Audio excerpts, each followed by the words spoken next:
Is America's drug crisis an orchestrated assault or a consequence of globalization? A provocative question indeed. Welcome to today's discussion. In recent times, the American drug crisis has taken a turn for the worse, with a surge in drug-related deaths.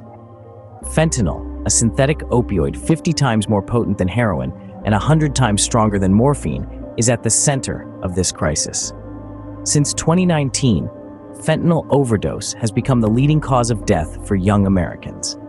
The primary source of precursor chemicals for this potent drug is China.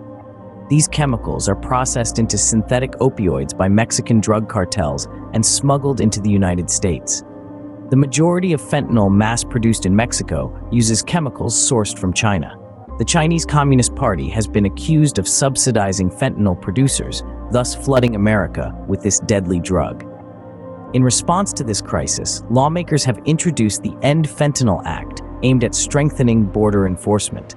Despite this, China has not effectively curbed the production and export of illegal chemicals. However, the drug crisis is not limited to fentanyl. The ban on finished fentanyl has led to the emergence of other synthetic drugs in the drug supply, such as xylazine. A dangerous drug known as tranq has also spread across the country. The drug trade has adapted to restrictions and crackdowns, leading to an unintended consequence known as the balloon effect. When pressure is applied in one area, the problem simply shifts elsewhere.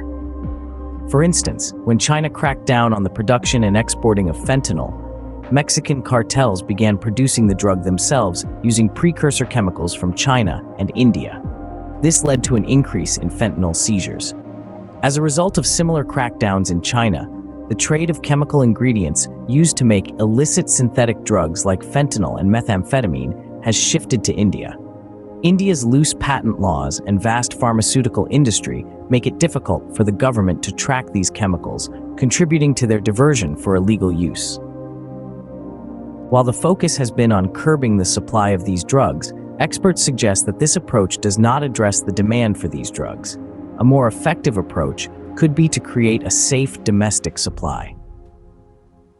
However, the agreement between the US and China to crack down on the production and exporting of fentanyl and precursor chemicals raises concerns about potential human rights implications. As part of the agreement, the US will lift sanctions on China's Forensic Police Institute, which has been accused of human rights abuses.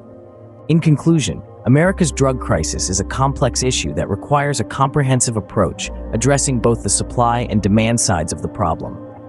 The role of China and drug cartels in flooding the streets with drugs like fentanyl and xylazine is undeniable.